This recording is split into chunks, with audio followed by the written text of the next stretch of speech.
qorrichi illee ammayyuu nan dhiifne sagaraa koo caccabsu garuu waan akka bac godhu sun na dhiiseera garuu keessi koo das na jedhee ama badambitti taakataatalee ilaalan jira gooftaa galatu gaa ani fayyire. Ergaa walticha dhattee amantee fayyite akkamsitti? Rumiyaa maal isa calma jedhanii mee isa warra birikuma kudhanii birikuma shanii as darba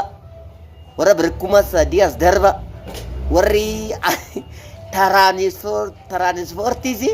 gochuu dandeessaniis warri taraanispoortii maal dhiman taraansfer gochuu dandeessanis as kotta jedhanii mee waldaa kiristaanaa keessaa ama taa'ina waa yaadagaa ama gooftaa Yesuus Kiristoos yoo dhufe ama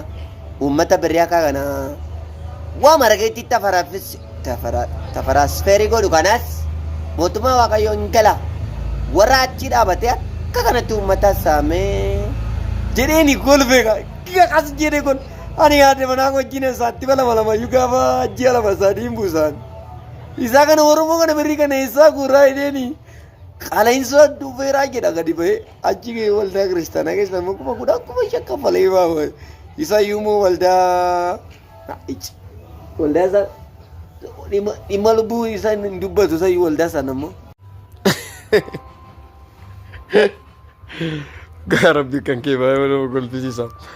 Achii booda lafarra si gangalchee maal godhee erga si kaasee akkas ture. Akkamire namichi siin jedhee hoo gooftaa Yesuusin immoo fudhatteetta? Isa kam? Maaligaa? Isa kana moo maaloo? Lafarratti waan gangalchuu jettaa taate mataa kana keessa jechuudha mataa kana keessa ila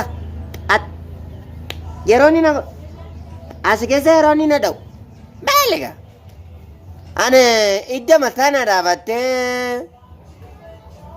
isachi ka'u madda na godhu dhufee qabee saggoo koo dudda koo saga peefna godhe achi na kalaqashi eessa dhufte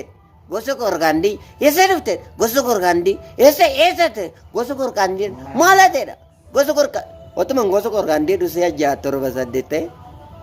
maaqa nattumani maale sasaa namattumani yuna miile irratti du'aa hireen soraadhe ani maale waa isaanii dhiise isa yu gooftaa Yesuus Kiristoos inni fayyisaa lubbuu kee godhu fudhadhu namni naan jedhe hin jiru maa waldaa akkasii gaarri dhagaa anoo sila isa yaaddaa dhaqe ama gooftaa Yesuus Kiristoos dhuguma